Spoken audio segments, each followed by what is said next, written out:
तपाईँ कल्पना गर्नु न, कहाँ केपी ओली कहाँ बालन शाह तुलना हुन्छ। अब जसले सिंहदरबार जलाउने स्क्रिप्ट लेख्यो, जसले जेनजी मुभमेन्टमा मान्छेलाई मर्नको लागि प्रभोक गर्यो, उक्सायो, हो त्यो मान्छे अहिले के भन्दैछ, म नेपाल हाँसेको हेर्न चाहन्छु। नेपाल आमाको छातीमा छुरा रोपेर यो मानिस भनिरहेछ नेपाल हाँसेको हेर्न चाहन्छु। बिल्कुल नाटक, कलाविहीन नाटक। पुण्य सर नमस्ते, यहाँलाई स्वागत छ। Thank you sir. हर्क साम्बाङले हिजो शुक्रबार सुर्खेतमा ठुलो जनसागर उतार्नुभयो।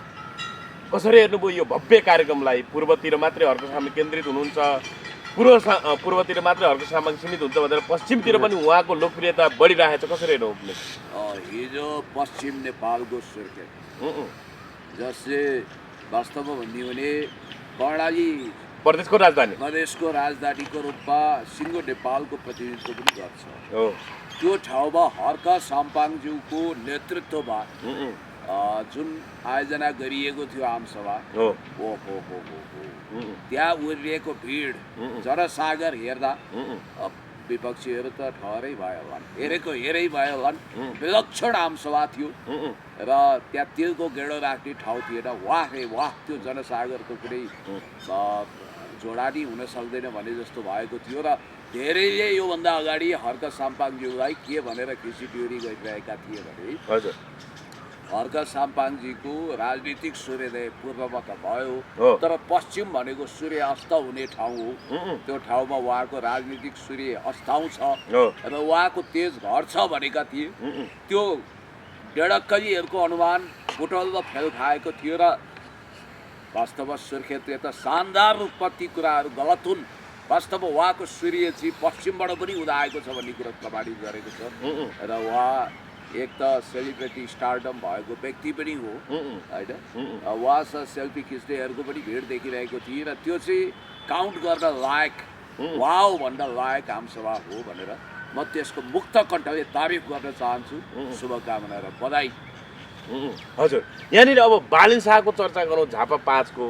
कसरी हेर्नुहुन्छ? बालन शाह त एक पछि अर्को गर्दै विवादमा तानिएका छन्। उनी पाथिभरा दर्शन गर्न गएको कुराहरू आइरहेछ, तर त्यहाँ जसरी उनी अब गाडी, यो करेन्ट चाउचाको मालिकको गाडी 10 करोडको गाडी चढेको, त्यसको स्रोत के हो यताउता भन्ने कुराहरू आइरहेछ। हेर्नु त अब महोत्तरीमा त चुनावी प्रचारका लागि पुरै बिहारी गाडीहरू, भारतीय गाडीहरू प्रयोग भएको भन्ने कुरा छ। धेरै विवादमा विषयहरू आएका छन्। पुण्य सर, यसो हेर्दा मान्छेहरूले ओहो बालन शाह परिचालित हो कि भनेर हिजो शङ्का गर्थे। आज त व्यवहार त त्यो प्रमाणित हुँदै गएको भन्ने हिसाबले पनि कतिपयले आकलन गर्न थालेका छन्।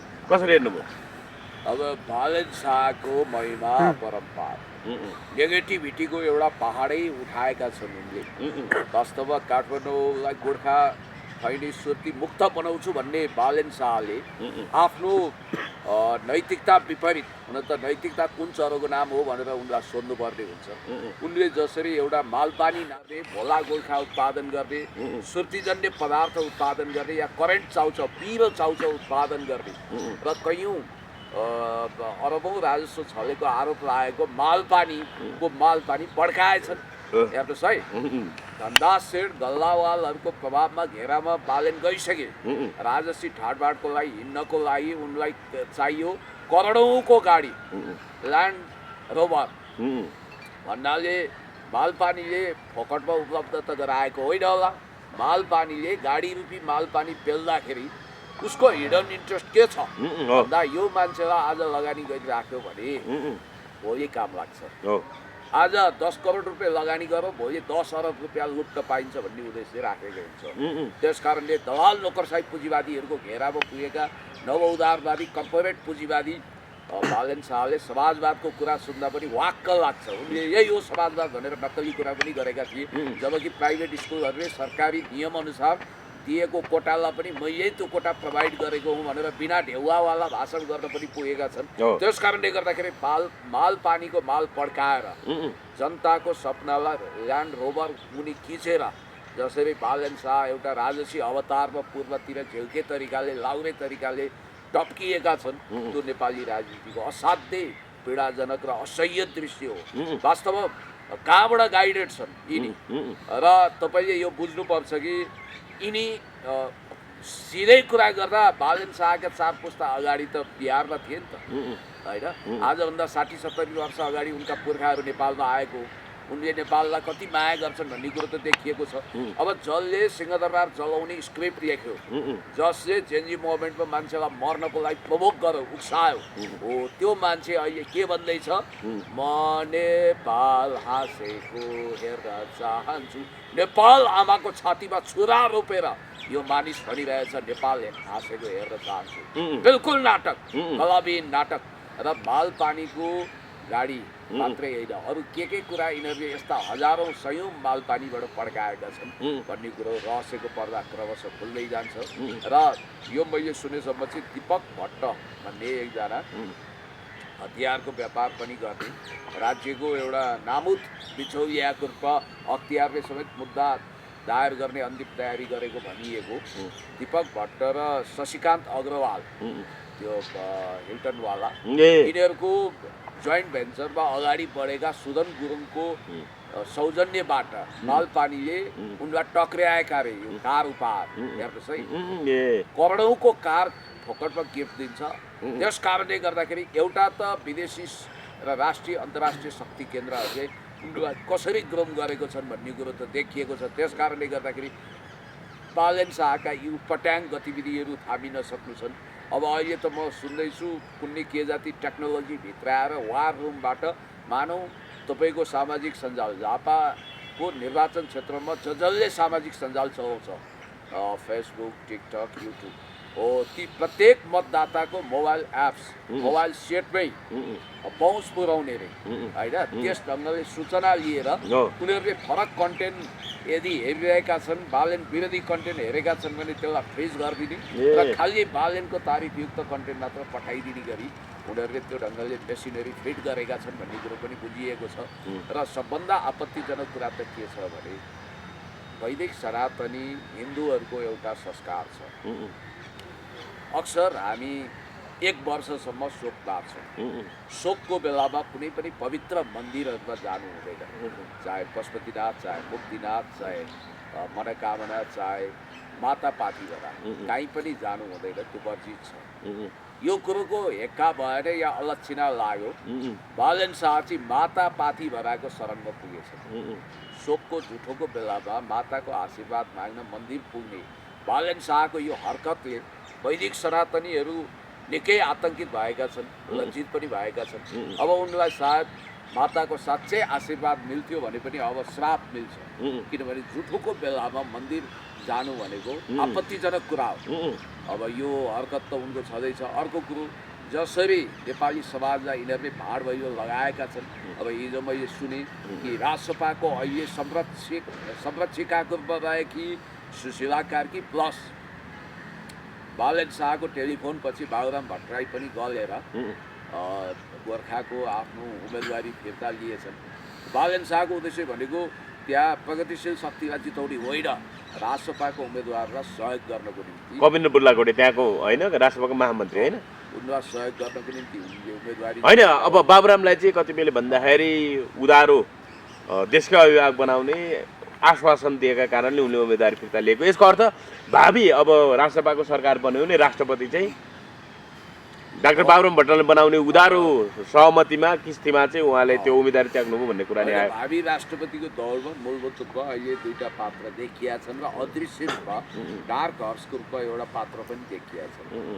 दृश्य रूपमा देखिने भनेको चाहिँ अहिले बालटार सम्हालिरहेकी प्रधानमन्त्री सुशीला कार्की, तर उनीभन्दा पनि ज्यादै मरेर तरेर लागेको भनेको डाक्टर बाबुराम भट्टराई। त्यस्तै अर्को डार्क हर्स बारला फाउन्डेसनको चेयरपर्सन डाक्टर सन्दुक गुरुङ, यी 3जना मान्छेलाई अन्तर्राष्ट्रिय शक्ति केन्द्रले सिँगार पटार गरेर यी 3 मध्ये एउटालाई राष्ट्रपति बनाएर नेपालमा इन्डो वेस्टको गेम प्लान इम्पोज गर्नको लागि उसले कोसिस गरिरहेको कुरो रोकेको छैन, छुटेको छैन। त्यसकारण यहाँ डरलाग्दो खेल भएको छ।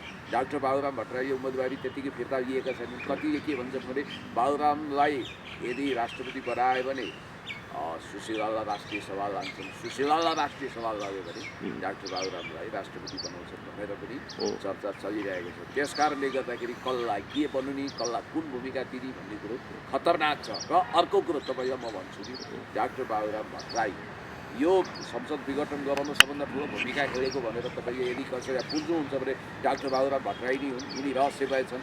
नेपाललाई जातीय क्षेत्रीय लडाइँमा झोक्ने, नेपाललाई केक चाहिँ टुक्रा टुक्रामा काट्ने, स्थिरता हुन नदिने र विभिन्न ढङ्गले नेपाललाई उद्वेलित बनाउने काम यदि कसैले गरेको छ भने व्यक्तिगत रूपमा राजनीतिक रूपमा डाक्टर बाबुराम भट्टराई हो। र उनी राजनीतिक रूपमा कतिसम्म अनैतिक छन् भने एउटा बोर्ड फर्स्ट भइसकेका मान्छेले कम्युनिस्ट आन्दोलनको त्यो शीर्ष स्थानमा पुगेर सम्भवतः अहिले उनी माओवादीको वा नेपाली कम्युनिस्ट पार्टीको अध्यक्ष हुने लाइनमा हुन सक्थे। जनयुद्धमा लागेको त्यस्तो डाक्टर बाबुराम भट्टराईले छ्या मलाई त घृणा लाग्यो, कम्युनिजम गलत रहेछ भन्ने वायात किसिमको भाउतो चलाएर उनले कम्युनिस्ट आन्दोलनलाई धोका दिएका छन्। देशलाई त गद्दारी र धोका गरे साथमा कम्युनिस्ट आन्दोलनप्रति पनि अक्षम्य अपराध उनले गरेका छन्। र डाक्टर बाबुराम भट्टराईको विषयमा नेपालको इन्टेलिजेन्सले कुनै समय राम्रोसँग छानबिन गर्दा दुधको दुध पानीको पानी छुट्याउँदैन। उनका यी अपराध बापत उनलाई दण्ड दिन पनि चुक्नु हुँदैन। त्यसो त दैविक दण्ड पनि होला नेपाल आमाको। र यहाँनिर के देखिन्छ भने सारा घट्टाहरू सतहमा आयो। अब अरू त अरू त्यही कुरा लिउँ न, एउटा झिनु मसिनो प्रसङ्ग भए पनि आशिका तामाङको कुरा लिउँ। अस्तिसम्म होइन जुत्ता कम्पनीको मालिक समानुपातिक सूचीमा रासपाको लाड प्यारमा अनि जुत्ता लगाएर रक्ताम्य भएका भाइ बहिनीहरू सडकमा भनेर हो गर्दै थिए। आज आफै पिआर वाली यिनै आशिका तामाङ रासपाको प्रत्यक्ष निर्वाचित हुने प्रणालीमा उम्मेदवारी दिइरहेकी छिन् भन्ने साथ होइन। तर फेरि यो बिचमा हेर्नुहोस् त, फेरि इमेलमै निर्वाचन अधिकारी कार्यालयको इमेलमै उनले चाहिँ उम्मेदवारी फिर्ताको लागि निवेदन लेखेको पठाएको इमेल पठाएको भन्ने कुरा आयो। फेरि त्यो त ह्याक भएर गएको भन्ने कुरा आयो। यो के भइरहेछ? उम्मेदवारी फिर्ता लिने मनस्थिति बनायो, आशिकाले उम्मेदवारी फिर्ता लियो भन्ने पनि समाचार लास्टमा 1-2 घन्टा नबित्दै फेरि होइन म त देशको प्रतिनिधित्व गर्ने मान्छे कहाँ उम्मेदवारी फिर्ता लिन्छु भनेर फेरि अडिएको भन्नाले छिनको छिनमै मनस्थिति चेन्ज गर्ने मान्छे। जस्तो अहिले सरकारमा भएको 3-4जना मन्त्रीहरू 4जना मन्त्रीहरू 1-1.5 महिनाको आफ्नो बोलीमै टिक्न नसक्ने मान्छेहरू, गरी खाने राजनीति गर्ने मान्छेहरू हुन् त यिनीहरू। एकदम अवश्य पनि जरसी जस्तो तपाईँले ठिकै भन्नुभयो।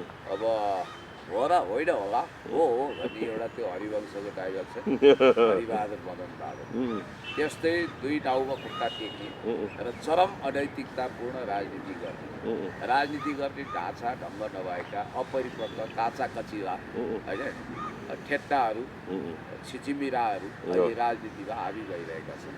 यस खालको प्रवृत्तिले नेपालको राजनीतिलाई भड्कारोमा जाट्नु सिवाय केही गर्दैन। अब आशिका तामाङलाई अब उनको इमेल कसले ह्याक गरेर भन्नु पऱ्यो। इमेल ह्याक गरे भन्छन्, आफै इमेल पठाएको भन्ने कुरा पनि छ। खैर आशिकाको अब उम्मेदवारी कायम रहे पनि त्यहाँ एकजना त्रिपाठी थरको व्यक्तित्व हुनुहुन्थ्यो रासपाको, मसँग भेट पनि भएको थियो। उहाँ त्यहाँको परिपक्व व्यक्ति हुनुहुन्छ। उहाँलाई पन्साएर रासपालाई घृणा गर्ने आशिका तामाङलाई नै उम्मेदवारी दिइएको रहेछ। एकजना कमेडियन जोकर हिमेश खण्डेले उनलाई बोकेर हिँडेको भन्ने कुरा आइरहेको छ। तपाईँलाई यति कुरो भन्न चाहन्छु कि नेपालमा के यो केटाकेटीको खेल भइरहेछ, भाडाकुटी भइरहेछ, खुच्चा खेलाउने काम भएको छ, लड्तर कुरा छ। नेपालमा खरबौँ सम्पत्ति नष्ट हुने गरी निकट अतीतमा नेपाललाई राको जोसिएको छ, नेपाललाई दन्दनी बलाइएको छ, सिंहदरबार जलाइएको छ। जलाउनेहरूले देश चलाउन सक्दैन। जसले देश जलाएको छ खबरदार त्यसले देश चलाउन सक्दैन, दिनु पनि हुँदैन। सरकार रहेका 4जना मन्त्रीहरू हेर्नुहुन्छ 1.5 महिना अगाडि हो हामी त कहाँ चुनाव गराउने हो, अब हामीलाई के को छ होइन मतलब सर यताउता चुनाव जसले जिते नि हारे नि हामी आफै चुनाव जाने त्यो हिसाबले हामीले निष्पक्ष चुनाव गर्नेमा कुनै दुविधा नपाले हुन्छ भन्ने कुरा गर्थे जगदीश खरेल। त लाजै पचाएर अहिले त ओहो घन्टी भन्दै घन्टी हल्लाइरहेछन् उनी। र काङ्ग्रेसका एकजना ललितपुर 2का उम्मेदवारलाई त उनी भन्दै थिए तपाईँहरू जिम्मेवार प्रतिपक्ष भूमिका खेल्दैछ, मानौ उनीहरूको सरकार बनिरहेको छ र अब प्रतिपक्ष काङ्ग्रेस जाँदैछ भनेर पहिले नै यसरी सपना बोकेर हिँडिरहेका छन्। अहिले यो ओभर कन्फिडेन्टले उनलाई डुबाउँछ, उनलाई मात्रै होइन रासपालाई डुबाउँछ।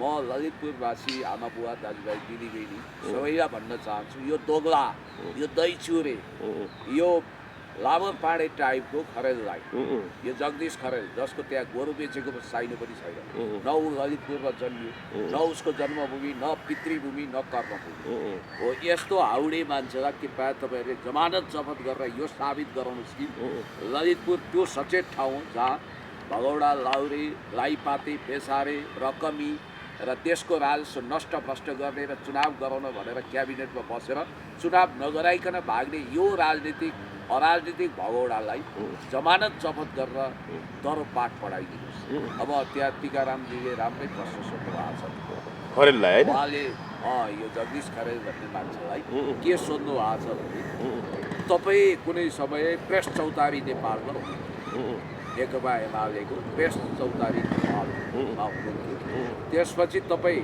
नेपाली काङ्ग्रेसको जिल्ला कमिटी अन्तर्गत दोलखाको क्रियाशील सदस्य हो।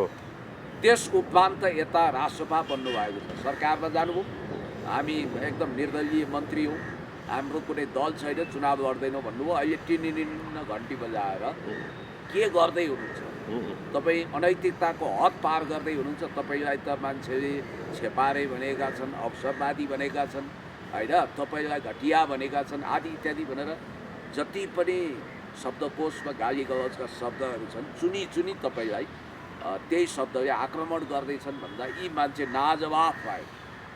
1.5 वर्षभित्र यिनले 5वटा पार्टी फेरेछन् क्या। अब यस्ता दही चिउरेको के भर। त्यसकारण अब यो छोडिदिउँ, यो मन्त्रीहरू अरू त अरू महावीर पुन स्वयं आफ्नो वचनमा टिक्न सकेन। उनले भनेका थिए एकदम आउटराइट रिजेक्ट गर्दै, होइन म कहाँ चुनाव लड्छु यार, म त अब आफ्नो मिसनमा जान्छु, किताबको धन्दामा जान्छु, कारखाना बनाउन लाग्छु भनेको होइन। त्यो करोडौँ रुपियाँ उठाएको थिएँ, के भयो हो? यिनै महावीर पुन यो क्याबिनेटको सबभन्दा सोझो भनिएको महावीर पुन समेत वास्तवमै विदेशी शक्ति केन्द्रबाट गाइडेड त होइन भनेर अब बेनिफिट अफ डाउट लिएर उनले उम्मेदवारी वास्तवमा उनले स्वतन्त्र न राष्ट्रिय स्वतन्त्र पार्टीको टिकट नपाएर नदिया हो कि भनेर त भन्नु भएन। तर अधिकांशले फिर्ता लिए, त्यहाँ अधिकांशले त्यहाँ फिर्ता लिँदैछन्। उनले म्याग्दीबाट जुन क्षेत्रबाट उठेका छन् त्यहाँबाट राष्ट्रपा लगायत अरू पार्टीहरूले पनि फिर्ता लिँदैछन् उम्मेदवारी। महावीर पुनलाई बद्ध हो नि, उनी राष्ट्रपा नभइकन राष्ट्रपाकै लाड प्यारमा अगाडि आएका हुन्। र अब यो तपाईँको महावीर पुनको पनि नाटक धेरै दिन चल्नेवाला छैन, किनभने हामीले अहिलेसम्म सदा शेर्पा देखायौँ, यिनको पनि उभत्रो भयो क्या। सुरुमा हर्द साम्पाङलाई चुवा बिल्ली जस्तो खेलाए, ठट्टा गरे, मजाक गरे, भन्दा मजाक हो ठट्टा हो राजनीति गरे। त्यस कारणले गर्दाखेरि खै मलाई त थाहै छैन भनेर भोलि फुत्त हिँड्दैन नि बेर छैन। त्यो भए हुनाले अरूको त म कुरै गर्दिनँ होइन। यो क्याबिनेटका सबै मन्त्रीहरू कोही क्याबिनेटभित्र बसेका राजसभा रहेछन्, कोही क्याबिनेट बाहिर आएर चुनाव लडेका राजसभा हो। यो समग्रमा राजसभाको यो जोइन्ट भेन्चर गभर्मेन्ट हो। राजसभा भनेकै आफैमा लुसिफरवादी चिन्तनको जगमा उभिएको पार्टी, थरीथरीका ठगी धन्दामा संलग्न भएका मान्छे, टिकट बेचेरै मात्रै अरबौँ कुम्ल्याउने मान्छेहरू। अब सहकारीका कुराहरू भए, ठगीमा राज्यका अन्य निकायमा घुसपैठ गरेर ठगी गरेको, ब्ल्याकमेलिङ गरेको। हो हिजो म सिन्धुपाल्चोक गएको थिएँ, त्यहाँ भन्दै थिएँ नाम त नभनौँ, त्यहाँ त उनले भोकली नामै लिएका थिए। त्यो फलाना राजसभाको समानुपातिक उम्मेदवार सूचीमा रहेको यतैतिरको एउटा केटोले यहाँको क्रसरमा 1.5 करोड रुपियाँ ब्ल्याकमेलिङ गरेका थियो, उसले ठुला कुरा गर्ने भनेर भन्दैछ। सत्यकला राईलाई हेर्नुहोस् त, 50,000 मैले दिए हो पार्टीलाई समानुपातिक सूचीमा पर्नको लागि भन्नाले त्यो आवेदनको लागि भनेर एउटा मिडिया बोलेको थियो। उनलाई त्यति भन्दामा पनि कारबाही गरेर त्यहाँ सूचीबाटै हटाइदिएछन्, जबकि आदिवासी जनजाति महिलातर्फ सबैभन्दा धेरै प्राइमेरी इलेक्सनमा मत ल्याएका थिइन् होइन नवलकरण। यो त पार्टी नै होइन, यो एउटा ग्याङ हो, गिरोह हो। यो सिफरवादीहरूको भ्लादिमिर जेलेन्स्कीको नयाँ अवतार जन्माउने खालको पार्टी हो यो। त्यसकारण यो अमेरिकन नेसनल फ्रिडम पार्टीको कपी एन्ड पेस्ट हो। त्यो बिचरा हुम्लातिरको एउटा गरिब मान्छे होइन, अब जनताको बिचमा जान खोजिरहेका थिए महेन्द्र पाण्डे, उनलाई रुवाएर छाडे, उनले टिकट खोसे, उनले पार्टी नै छोडिदिए। पेन बेचेर उनले 25,000 जम्मा गरेर प्रत्यक्षको लागि भनेर पाप लाग्छ, पैसा पाप लाग्छ। हेर्नुहोस् त, थोपा थोपा यिनीहरूले अरू पार्टी गरेर उनले पैसा जम्मा गरेर अरू पार्टीलाई भन्न मिल्छ अरू पार्टीले थोरै पैसा ल्याएछन् तपाईँको प्राइमेरी इलेक्सन भनेर 50,000 किन उठाउनु लास्टमा त्यो प्राइमेरी इलेक्सनमा जित्नेहरू कोही अगाडि आउँदैनन् रहेछन् नाटक मात्रै रहेछ करोडौँ करोड रुपियाँ यिनीहरूले उठाए करोडौँ करोड अब अदृश्य कति उठायो होला यो जर्ज सोरस फाउन्डेसनबाट कति आयो होला त्यसकारण यो मन्दिरभन्दा चर्च बजेको घन्टी हो यो घन्टीको रालो चुडिनेवाला छ र घन्टीवाला पार्टीले देशलाई नयाँ युगोस्लाभिया बनाउने देशको अस्तित्वै नष्टभ्रष्ट गर्ने युक्रेनियन भ्लादिमिर जेलेन्स्की जन्माउनको लागि प्रसव वेदना थपेको छ र यिनीहरू वास्तवमा हेर्नुहोस् राज्यको प्रहरीहरूको हात खुट्टा बाँधिएको छ यिनीहरू त सबै केस लाग्ने मान्छे हो कुनै न कुनै केसमा जोडिएका छन् अहिले कतिजनाको उम्मेदवारी खारेज भयो इटहरीमा उता पूर्वतिर एकजना मान्छे ठगी केसमा संलग्न रहेछ त्यो स्काउटको पैसा जिप्ट्याउने अर्कोको उम्मेदवारी चाहिँ कायमै रहेछ तर जमानत जोगाउन मुस्किल छ खत्री केटोको भन्नासाथ होइन यस्ता खत्री जस्ता खतरनाक मान्छे कति छन् र मालपानीको माल पड्काउने कति छन् यस्ता हरामखोरहरू सत्तामा नजाँदै भ्रष्टाचारको दाग लागेका ट्याग लागेका मान्छे राष्ट्रघातको मामिलामा Guinness book of the world रेकर्डमा नाम लेखाउन योग्य मान्छे वास्तवमा यिनीहरू देशलाई समाप्त पार्नको लागि आएका छन् हो परम्परागत स्थापित पुराना दलहरू दोषमुक्त छन् भनेको होइन तर तपाईँ कल्पना गर्नु न कहाँ केपी ओली कहाँ बालन शाह तुलना हुन्छ होइन बालन शाहकै बिरेमा जस्तो मैले पनि केही कबाडीहरूलाई भेटेको थिएँ होइन उनीहरू म तरिकै रहेछन् कहाँ बालन शाहलाई भोट हाल्ने बालन शाहले हामीलाई लखेट्यो यहाँ हाम्रो दानापानी भन्नाले हामीले खान बस्न पनि गाह्रो भयो यिनी त खास उनीहरूले भनेअनुसार के भने काठमाडौँमा पनि जित्दैनन् होइन र महोत्तरीमा उनको आफ्नै निवासमा पनि गृह जिल्लामा पनि जित्दैनन् त्यो हिसाबले हारे पनि सम्मानजनक हार होस् केपी ओली जस्तो मान्छेसँग मैले लडेर चाहिँ मैले हारेँ भनेर अरूलाई सुनाउनको लागि भए पनि त्यहाँ उम्मेदवारी दिएको भने त्यही केटाहरूले भने पुण्य सर कसरी यो कुरामा दम छ यिनले हम मधेसका बेटा छे भनेर त्यहाँ गएर भाषण गरे छौडा छोक्राए भने त यिनी मधेसको छोरो भइदिया भए यहाँबाट सच्चा मधेसीहरूलाई खेप्छन् काम गरेको रोजगारी गरिरहेको फुटपाथमा व्यापार गरिरहेको कबाडी व्यवसाय गर्नेलाई यिनीहरू आउँछन् अब एउटा भिडियो हेरौँ न यहाँ बालन शाहको यहाँ के भन्छन् सुन्नुहोस्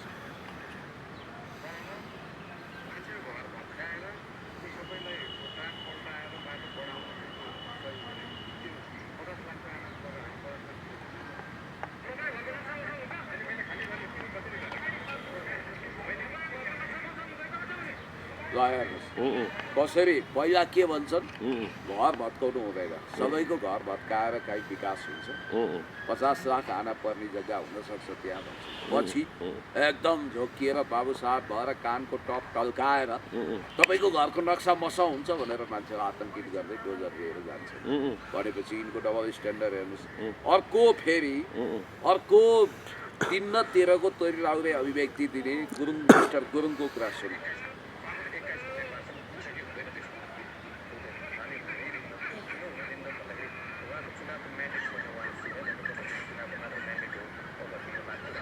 अब चुनावै हुँदैन भन्छ यो मान्छे सुन्नुहोस् है सुदन गुरुङ फागुन 21 मा हामी हुन दिँदैनौँ चुनावै हुँदैन भन्छ अब आफै चुनाव गर्ने चुनावमा दौडिरहेको छ सुनिल शर्माले कुमार सिंहले फेरि फाँसीको फन्दामा चढ्ने कुरा गरेका छन् उता बालन शाहले जितेर भने यस्ता लाइपातेहरू यस्ता लाबर पाडेहरू यस्ता गैर जिम्मेवार मान्छे यस्ता रकमी झिल्केहरूको कुरै छोडौँ यिनीहरू देशलाई खरानी तबाह बनाउन आएका हुन् करेन्ट चाउचाउवाला अथवा भोला गोर्खावालाको जसले नेपाललाई एउटा सुर्तीजन्य प्रदूषणमा फसाएको छ त्यस्ता मान्छेको अनुदान लिएर चल्ने यस्ता मान्छेहरूको विषयमा के कुरा गरौँ वास्तवमा देश त डुबाइसके यिनीहरू देशलाई खतम बनाइसके हामी नेपालीहरू साह्रै चिन्तित भएका छौँ र तपाईँलाई अर्को कुरो पनि मैले भन्नुपर्छ कि र यहाँ सुन्नु हिजो बालन शाहको कस्तो अवस्था थियो यो लाउरे ऱ्यापरले भन्छन् सुन्नु है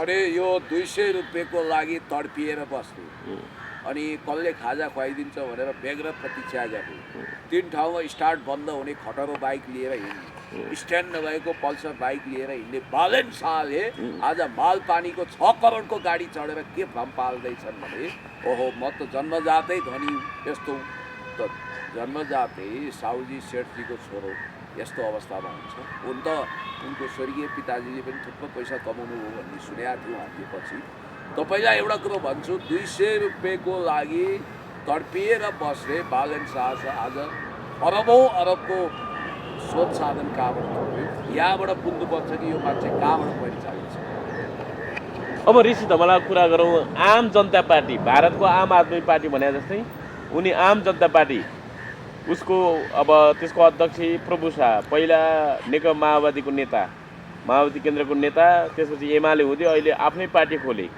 अहिले मोबाइल चिन्ह लगाएर पुरै रौतहट 2मा पुरै कहिले दाउरा बोक्ने, कहिले के बोक्ने, कहिले उखु बोक्ने, कहिले हलो जोत्ने, कहिले ट्र्याक्टर जोत्ने, कहिले गाडीको ड्राइभरको सिटमा बसेर ह्यान्डल चला जस्तो गर्ने, स्टियरिङ घुमा जस्तो गर्ने गरिरहेछन्। कसरी हेर्नुभयो, कहिले के पुगाएका छन्। इन्डियामा आफूलाई आम भन्छ क्या, अनि त्यहाँ रमाइलो गरी कहिलेकाहीँ केजरीवालको पार्टीलाई म्याङ्गो पिपल पार्टी पनि भन्दा रहेछ। म्याङ्गो पिपल, यो म्याङ्गो पिपल पार्टी आम जनता पार्टी केजरीवालको कपी गर्न खोज्ने प्रभु शाहको पार्टीमा छिरेर, त्यो पनि फेरि नोकिया सेट रहेछ उनको, नोकिया चाहिँ चुनाव चिन्ह रहेछ, मोबाइलमा पनि स्मार्ट सेट छैन बिचरा, नोकिया युगको रहेछ।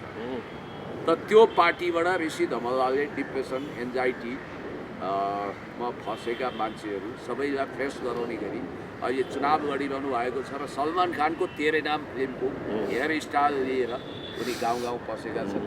काहीँ अब गधामा पनि चढाए जस्तो त्यो एआईले बनायो कि साँच्चै गधाको घोडसवारी गरे पनि देखियो, अनि कता उखुको पनि बोकिरहेछ।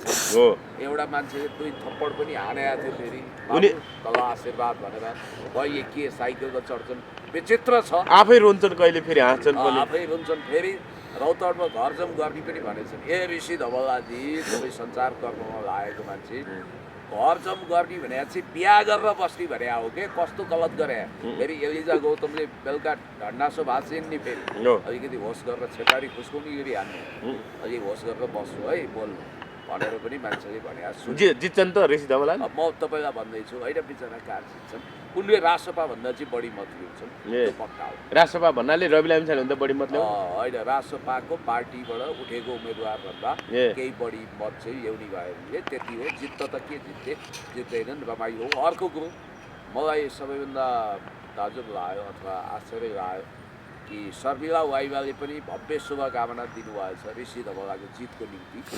शर्मिला बहिनीले भावुकतापूर्ण भिडियो सन्देश जारी गर्नुभएको छ त्यहाँ ऋषि धमलालाई जिताउनको निम्ति। अब मलाई यस्तो लाग्छ कि राजसपा अलिकति अभागी पार्टी पनि रहेछ, बेचरा इनोसेन्टली आफ्ना विचार भावना राख्ने। भेलु बाजे मासमा यति प्रसिद्ध हुनुहुन्थ्यो कि प्युठानको टिकट पक्का थियो, अब भेलु बाजे अलिक चाँडै धरतीबाट बिदा हुनुभयो र राजसभाले टिकट दिन्थ्यो भेलु बाजेलाई, दिन्थ्यो किनभने उहाँहरूलाई पपुलिजम चाहिएको छ। अब चर्चाको हिसाबले त भेलु बाजे धेरै माथि हुनुहुन्छ नि त, त्यसकारण भेलु बाजेलाई दिन्थ्यो, बेचरा उहाँ धरतीबाट बिदा हुनु, अरूलाई दिनुभन्दा भेलु बाजेलाई दिनु चाहिँ राम्रै हुन्थ्यो नि। संसदलाई गुलजार बनाउनु हुन्थ्यो होइन, कमसेकम भेलु बाजे इमान्दार त हुनुहुन्थ्यो, विभिन्न ठगी मुद्दा मामिलामा नजोडिएको इनोसेन्ट मान्छे, 2 पेग लगाएपछि रमाइलो गर्ने मान्छे भेलु बाजे ठिक हुनुहुन्थ्यो। त्यस कारणले गर्दाखेरि अब यो राजसपाले जुन तमासा गरेको छ, जुन नौटङ्की गरेको छ, जुन नाटक गरेको छ, पब्लिकलाई हिप्नोटाइज गर्ने गरी मुभ गरेको छ, यो विचित्र छ। र यहाँ अब अमरेश कुमार सिंहको कुरो गरौँ न। अरे अमरेश कुमार सिंह भन्ने मान्छे राजसपालाई उक्साउने गर्थ्यो क्या, ए बालन शाह तिम्रो हिम्मत र दम छ भने गएर सिंहदरबार जलाऊ, भत्काउ भन्थ्यो उसले, सिंहदरबार भत्काउ, सर्वोच्च अदालत भत्काउ, अनि त्यसपछि गएर के अरे BICC भत्काउ भन्थ्यो। उसले जुन जुन भत्काउ भनेर प्रभोक गर्यो नेगेटिभली, त्यो सबै चिज चलेको छ भन्ने बित्तिकै अमरेशलाई छानबिन गर्ने कि नगर्ने। 2070 सालमा कैलालीमा त्यत्रो विभत्स नरसंहार र आगजनी हुनु अगाडि यही अमरेश कुमार सिंहले गएर आगोमा पेट्रोल छर्ने काम गरेका थिए। अर्थात् यिनले भड्काउपूर्ण भाषण गरेर त्यहाँ मान्छे उक्साएका थिए। त्यसैले विदेशी दलाल को हुन् के हुन् सबै देखिया छ। र म यहाँ सुन्दैछु कि दुर्गा प्रसाईले उता चुनाव भान्ने गरी बवन्डर गर्दैछन्। बवन्डरै आदि तुफानै ल्याउने गरी हामी चुनाव हुनै दिँदैनौँ भनेर उनले गरिरहेछन्। भन्नाले यो चुनावलाई हिंसात्मक मोड बनाउने मोडमा छन् कि केही कथम अब बालेनले जित्न त जित्दैनन्, यहाँनिर अब जित्नु पनि हुँदैन। केही कथम बालेनले चुनाव हार्ने अवस्था आयो अथवा उनीहरूले इच्छाको व्यक्ति चुनाव हार्ने अवस्था आयो भने खुद बालुवाटार अथवा खुद यो सरकारले चुनाव रोक्ने प्रपञ्च गर्न सक्छ है। बालेनलाई जसरी पनि जिताउने यो सरकारको जसरी पनि at any cost at any way यो सरकारै जेनजीको नाउँमा एजेन्डा हाइज्याक गरेर लुसिफरवादीले बनाएको हो त। रासपाकै सरकार हो। रवि लामिछानेलाई कमजोर बनाएर जेलमा हाल्ने, उनले चुनाव जिते पनि नजिते पनि बालेनको कब्जामा पार्टीले के अरे रासपा कब्जा गर्ने र गगन थापालाई चाहिँ यिनीहरूले दोहोरो कार्ड खेल्दैछन् है। गगन थापा इन्टेलिजेन्स सूचनाको आधारमा पार्टीका कोर ग्रुपका मान्छेहरूको पनि कुरा नमानिकन राम्रो चुनावले सर्राई पुग्यो, छाती ठोकेका छन्। ओहो, सर्राईका मान्छेले मलाई स्वस्तिक छाप लगाएर जिताउन आतुर छन् भन्ने भ्रम पालेका छन्। तपाईँलाई एउटा कुरो भन्नु, गगन थापालाई सर्राईमा चुनाव हराइदिएछ। हार्छन् गगन थापाले चुनाव, पोइन्ट टु बी नोटेड। तर आश्चर्यको कुरो न गगनले जित्छन् न अमरेशले। तेस्रो व्यक्तिलाई सर्राईवासीले यसपटक भारी मतदान गरेर सम्भवतः नेकपा एमालेको उम्मेदवारले त्यहाँ जित्दै हुनुहुन्छ। यो कुरा ख्याल गर्नुहोस्, किनभने मधेसले तराईले अब देशभक्त मान्छेको चयन गर्न खोजिरहेछ। गगन थापाले हार्यो भने कङ्ग्रेसको सभापति भर्खरै भएको छन्, उनी विशेष महाधिवेशनबाट अदालतमा पनि मुद्दा विचार दिन्छ। के होला, पार्टी नेतृत्वलाई लिएर फेरि एक ढङ्गको नयाँ द्वन्द्व सुरु हुन्छ कि? गगनले चुनाव हारे लगत्तै अदालतबाट गगनले खडा गरेको काङ्ग्रेस र भाङ्ग्रेस भएको प्रमाणपत्र थम्याइनेछ र उनी लेजिटिमेसी गुमाएर बस्नेछन्। र गगन थापालाई यसकारण पनि उनीहरू हराउन खोज्दैछन् कि वास्तवमा अब अन्तर्राष्ट्रिय शक्ति केन्द्रको नजरमा बालेन शाहको भ्यालु चाहिँ अहिले तत्कालको लागि गगनभन्दा माथि छ। र काङ्ग्रेस फुटाएको पनि राष्ट्रपाललाई बहुमत दिलाएर त्यो पार्टी बालेनको मुठीमा लगेर बालेनलाई प्रधानमन्त्री बनाएर देशलाई पुरै युक्रेनीकरण गर्ने, दबाव गर्ने, नष्ट भ्रष्ट गर्ने, राष्ट्रवादीहरूलाई बुलडोजर चलाउने, देशलाई सखाप पार्ने एकदम ब्रुटल टाइपको, एकदम निर्मम टाइपको शासक चाहियो नि त। उनीहरूले डिएनए टेस्ट गरे सबभन्दा ब्रुटल को हुनसक्छ, जब सबभन्दा निर्दयी को हुनसक्छ भन्दा बालेन शाह। यस्तो पात्र जसले लाखौँ लाख गरेका खेल्यो, अब करोडौँलाई खेद्न पनि बेर हुँदैन। यस्तो पात्र जसले देश जल्दाखेरि रोममा निरोले बाँसुरी ठोके जस्तै बाँसुरी ठोक्यो, आत्मरतीमा रमायो, खरानीको डल्लोमा ताण्डव नृत्य गर्यो, त्यो मानिस जसले काठमाडौँमा सयकौँ घरहरू भत्कायो, देशलाई तबाह गराउने विनाशकारी धुन्धुकारी कोही छ भने यो बालेन शाह हुनसक्छ भन्ने उनीहरूको खोजी। त्यस्तो धुन्धुकारी, त्यस्तो नाशकारी, त्यस्तो विध्वंसकारीको हुँदै थियो, त्यो खोजी बालेन शाहमा गएर टुङ्गियो। उनीभन्दा कठोर र निर्मम पात्र उनले पाएको छैन। नेपाली जनताले अब मूर्खता गर्ने छैनन्, मलाई आशा भरोसा विश्वास छ। आफ्नो खुट्टामा आफै बन्चेर हाल्ने छैनन्। टुरिस्टको रूपमा, भगौडाको रूपमा काठमाडौँमा असफल मेयरको छवि बनाएर त्यसलाई नै दग्ध गर्ने गरी जेनजीहरूलाई मर्न उक्साएर बालेन शाह आज झापा गएका छन्। झापामा उनीहरूले पराजयको पापा चखाइदिनुपर्छ। र तपाईँलाई इन्ट्रेस्टिङ कुरो गरौँ, गगन थापाले जितेको खण्डमा बालेन शाहको प्रधानमन्त्री हुने इच्छामा तुषारापात हुनसक्छ, त्यसमा भुनपुतली लाग्न सक्छ, त्यो सपना तुइन सक्छ। त्यसकारण गगन थापालाई हमेसा एउटा त्रासको डेमोक्रेसी तरवारको रूपमा उनीहरूले किन खडा गर्छन्? गर्दैन। त्यही भएर मैले तपाईँलाई यो भन्छु कि गगन थापालाई चुनाव हराइँदैछ, रवि लामिछानेलाई पनि हराउन खोज्छन्। के कसो होला, नहारे पनि रविको अर्को विक पोइन्ट छ, उनको मुद्दा बल्झाएर उनलाई सिद्धाउन सक्छन्। गगन थापा र रवि लामिछाने खुद यो बालेन शाहको सिकारी दृष्टिमा छन्। तर त्यसपछि पनि फेरि गगन थापालाई त्यति मात्रै अनि सदाको लागि सिद्धाउने होइन नि, उनलाई राष्ट्रिय सभामा ल्याउने अथवा काहीँ थानको लगाउने, उप प्रधानमन्त्रीसम्म हुने योग्यता बनाउने त्यो काम गर्छ। अथवा युवाकै कुरा हावा चल्यो भने गगनलाई लगेर राष्ट्रपतिमा पनि टसाइदिन सक्छ। यो देशमा त जे पनि हुन्छ नि त। त्यो भएको हुनाले मिस्टर गगन थापा, तपाईँ यसपटक चुनाव हार्दै हुनुहुन्छ। तपाईँको यो मूर्खताको मुहान के हो, स्रोत के हो? हामीलाई थाहा भइसकेको छ, किनभने तपाईँ आफ्नो विवेकमा चल्न सक्नुहुन्न। भूमि सर्जनको कविताको क्यारम बोर्डको गोटी जस्तो अरू कसैले हात दिनुपर्ने सञ्चालन गर्नुपर्ने पोजिसनमा हुनुहुन्छ। त्यस कारणले गर्दाखेरि देश जनता विकास समृद्धिको पक्षमा हिलोबदोब चटाइको गुन्द्रीमा बसेर अगाडि बढ्ने चिन्तन लिने मान्छेहरूमा बुलडोजर चलाउने गरी साम्राज्यवाद र विस्तारवादले जोइन्ट भेन्चर गरेको बेला खबरदार भनेर जनतारूपी भगवान्ले यो सारा विदेशी शक्ति केन्द्रको जुन ताण्डव छ, यो जुन खालको तमासा छ, यसलाई अन्त्य गरिदिनुपर्छ। यहाँनिर अब हर्क साम्बाङले के पनि लेख्नु भएको छ, हिजो त्यत्रो जनसागर उतार्नुभयो उहाँले, र त्यो जनसागर देखेर चाहिँ त्यहाँ विपक्षीहरू आत्तिएको पनि हुनसक्छ। त्यही प्रति सङ्केत उहाँको के छ भने हिजो सुर्खेतको संयोजकलाई पैसाको प्रलोभन दियो रे भन्ने सुने, देश बेचेको पैसा चाहिँदैन भन्नु, कसरी हेर्नुभयो पुण्यश्रेष्ठले? एकदमै होइन, उहाँमाथि त धेरै ठुलो भाग पनि भइरहेछ। उहाँले जसलाई टिकट दिनुभयो ती कतिपय मान्छेहरू चाहिँ टिकट होल्ड गरेर श्रम संस्कृतिलाई विभिन्न निर्वाचन क्षेत्रमा खाली गराउने उद्देश्यका साथ गएका थिए। त्यस कारणले गर्दाखेरि अवार त हुनैपर्छ। स्थापित परम्परागत बलियो शक्तिको रूपमा नेकपा एमाले र उदयमान नयाँ फोर्सको रूपमा श्रम संस्कृति, यी दुई पार्टीमाथि बुलडोजर चलाउने यो लुसिफरवादीहरूको योजना छँदैछ। ब्ल्याक इनर्जी त्यसैको लागि एकदमै चलायमान छ। तपाईँलाई म भनिदिउँ, जति पनि यो चेन्जिङ मोमेन्टको नाउँमा घुसपैठ गरेर सिंहदरबार जलाउने अनि संसद भवन जलाउने, देशलाई तबाह गर्ने छन्, ती सबले टिकट पाए। विदेशी एजेन्ट सबैले पाए, डबल नागरिकता पिआरवाला सबैले पाए, राष्ट्रहरूले टिकट किने भनेपछि यो पार्टी कस्तो हो त? यो पार्टी कस्तो हो? खुद यो राष्ट्रिय स्वतन्त्र पार्टीको सभापति त्यो मानिस हो जसले नेपालको महान नागरिकता त्यागेका थिए, रवि लामिछाने। आज पनि म भन्छु, हामीसँग के प्रमाण छ कि रवि लामिछानेले अमेरिकन नागरिकता त्यागेका छन्? उनले दिशा तपाईँलाई देखाएका छन्? छैन। उनले स्वयं घोषणा गरेका छन्। उनी जसरी एडमिरल माइक मुलियनले रोलिङ स्टोनको उपमा दिएका थिए, हमिद कारजाई, उनी हमिद कारजाईको नेपाली भर्जन हुन सक्छन्। खबरदार, होसियार, त्यहाँ हर्क साम्पाङज्यूको अनि राष्ट्रवादी देशभक्त अरू उम्मेदवारहरू किनकान गर्ने, यो छलछाम गर्ने, पेलदल तेलदल ठेलठाल गर्ने पनि षड्यन्त्र छ। र अब देशभक्तहरू होसियार भएर एक ठाउँमा आउनुपर्ने अवस्था भइसक्यो। देश एकदमै ठुलो सङ्कटको डिउमा तारे भिरमा उभिएको छ। देशलाई बचाउँ। हस्, मधुर समाचार, धन्यवाद पुण्य सर।